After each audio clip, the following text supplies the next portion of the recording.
చిత్తూరు పార్లమెంటుకు టీడీపీ అభ్యర్థి దగ్గుమల్ల ప్రసాద్ కుటుంబ సభ్యులతో కలిసి నామినేషన్ దాఖలు చేశారు. టీడీపీ అధినేత చంద్రబాబు ఆశీస్సులతో విజయం సాధిస్తామని ఈ సందర్భంగా ఆయన అన్నారు. చిత్తూరు కలెక్టర్ కార్యాలయం నుంచి మా ప్రతినిధి Damodar face to face. TDP Telugu Desam party అభ్యర్థిగా ప్రముఖ పారిశ్రామికవేత్త మాజీ బ్యూరోక్రాట్ దగ్గుమల్ల ప్రసాదరావు గారు నామినేషన్ దాఖలు చేశారు. ప్రస్తుతం ఆయన మనతో ఉన్నారు. సార్ చెప్పండి, నామినేషన్ ప్రక్రియ పూర్తి చేశారు, కానీ ఇది చాలా బయట చూస్తే మిగతా పార్టీలు చూస్తే చాలా హడావిడి రచ్చరచ్చ చేస్తే మీరేందుకు సైలెంట్గా వచ్చారు? మేము అనుకోవటం ప్రజాభిమానం ఉన్నవాళ్ళు, ప్రజా ఆదరణ ఉన్నవాళ్ళు ఆర్భాటం చేసి చూపించుకోవాల్సిన అవసరం లేదండి. బహుశా ప్రజాభిమానం లేని వాళ్ళు ఆర్భాటం చేస్తున్నారని నా ఉద్దేశం. షో ఆఫ్ చేసి నాకు ఎంత ఉందని చూపించుకుంటున్నారేమో, కానీ మాకు అవసరం లేదు. మేము ఆస్పిషియస్ టైం చూసాం, ఆస్పిషియస్ మనుషులు చూసాం. నేను, నా వైఫ్, మా అబ్బాయి, లీగల్ అడ్వైజరు, తర్వాత టెక్నికల్ అడ్వైజర్, ఐదుగురు కలిసిపోయి ప్రశాంతమైన వాతావరణంలో రిటర్నింగ్ ఆఫీసర్ దగ్గర వేసాం. ఆయన కూడా చాలా కోఆపరేట్ చేశారు. అలాగే పోలీసు వ్యవస్థ కూడా చాలా కోఆపరేట్ చేసింది. మాకు ఏ అభ్యంతరాలు లేకుండా చేశారు. ప్రశాంతంగా జరిగిపోయింది. నామినేషన్ రోజే వేల సంఖ్యలో జనాలు రోడ్లకు ఎక్కిరిసిపోవడం మనం చూస్తుంటాం. ఇలాంటి వాతావరణం వల్లనే కదా మీరు 10 మందికి తెలిసిపోయేది. మీరైతే ఎందుకు సైలెంట్ అనుకున్నారు? ఈ వాతావరణం ఓన్లీ తెచ్చుకున్న వాతావరణమే తప్పితే నిజమైన వాతావరణం మీరు అందరూ గమనించుకోవచ్చు. అన్నీ తెచ్చుకున్న వాతావరణమే.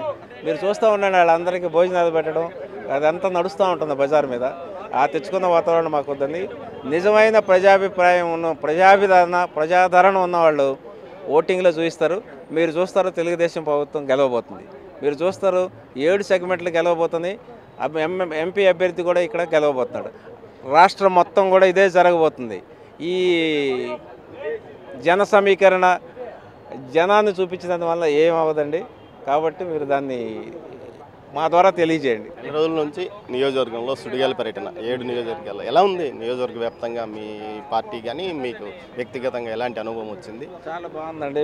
ప్రతిరోజు మేము ఎమ్మెల్యే గారు ఒక కాన్స్టిట్యున్సీ చేస్తే నేను 4 సెగ్మెంట్లు కవర్ చేస్తున్నాను. పొద్దున్న 2, సాయంత్రం 2. చాలా ప్రజాదరణ ఉంది. అసలు మనం ఊహించినంత ప్రజాదరణ ఉంది. ఈ ప్రజాదరణ చూస్తుంటే ఆంధ్రప్రదేశ్ తెలుగుదేశం పార్టీ స్వీప్ చేయబోతుంది. ఇంకా వేరే మాటే లేదు, స్వీప్ చేయబోతుంది. ప్రసాదరావు గారు తెలుగుదేశం పార్టీ విజయం కావమని రచ్చ చేసి బయట నానా హంగామా చేసి నామినేషన్ వేయాల్సిన అవసరం లేదు. ప్రజలకు తెలుగుదేశం పార్టీ పైన స్పష్టమైన నిర్ణయానికి వచ్చారు. వారే ప్రజలు తమను గెలిపించబోతున్నారు. ఈ సమయంలో హడావిడి చేయాల్సిన అవసరం లేదంటున్నారు. చిత్తూరు పార్లమెంటు నియోజకవర్గ వ్యాప్తంగా టీడీపీ పవనాలు వేగంగా వీస్తున్నాయి. ఆ పవనాల వల్లతో కాబట్టి చంద్రబాబు మీద ఉన్న ప్రజలకున్న నమ్మకంతో తాను విజయం సులభమని ఆయన అంటున్నారు. కెమెరా పర్సన్ పురుషోత్తంతో దామోదర్, చిత్తూరు కలెక్టరేట్ నుంచి.